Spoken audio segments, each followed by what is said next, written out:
Buzzman, what's up, man? Good deal?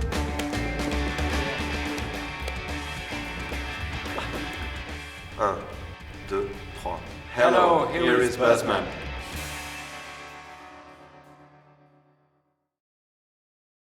We know that people, consumers, are not expecting advertising. I mean, they are overexposed to advertising in their everyday life.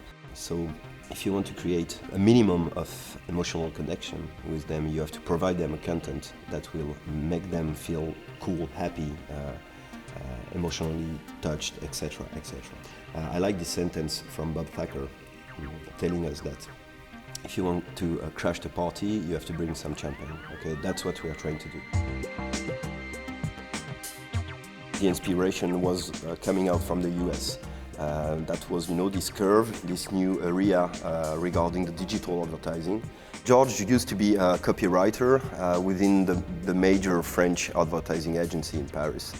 And he was a bit fed up with the way that those agencies were thinking about doing advertising. So he decided to create his own agency.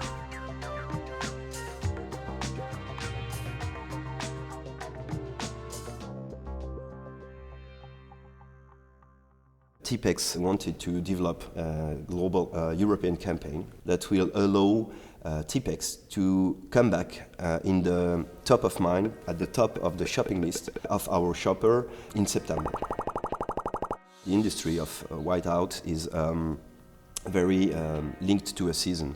The issue that we have currently is that there is not a big history for TippEx's in terms of communication, so we were a bit starting from scratch.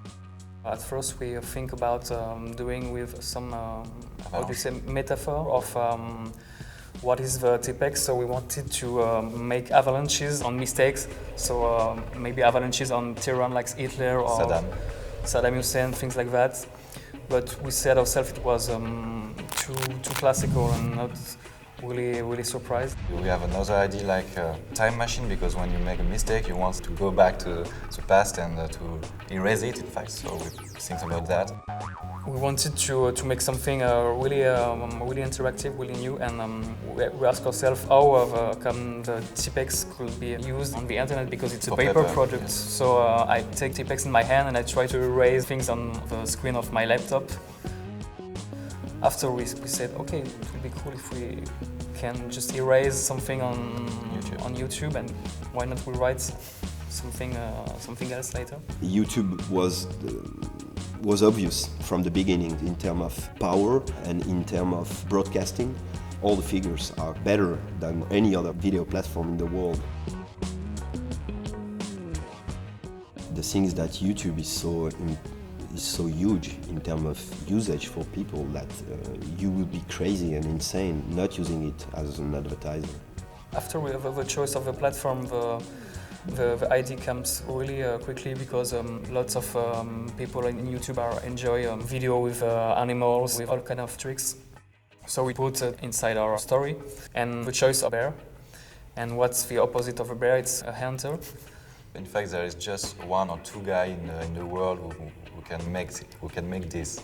And we found this guy, I think he's from LA, and he's very, very famous for that. He play a lot of advertising as a bear.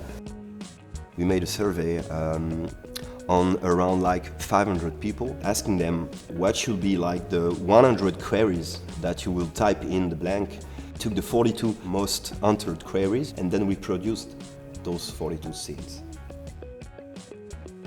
We have to ask, in fact, the guy in bear, because we don't know if it's possible to do everything we want. He can't move like jump or running. It's impossible for him. So we have to talk with him and adapt the script with him. We knew that they will enter suck, but the twist was interesting. As soon as you entered those first queries and you saw the scenes, that was already quite like, oh, amazing, okay. But now I'm entering a game which is the man versus the machine. The main thing, I think, in this campaign is the surprising effects, because it's interactive. Shoot it now! I can't! Just shoot it, I tell you! I can't! Come on! This is the first time on the web you can choose what to do with the bear and the hunter. Help me to rewrite this story. This is the thing, I think. You are the director at the end. You can choose what you want to look at. And we know that as soon as they are engaged with the brand, people will remember it, first of all, and people will be able to share it, as they are, if I may say, a part of the campaign.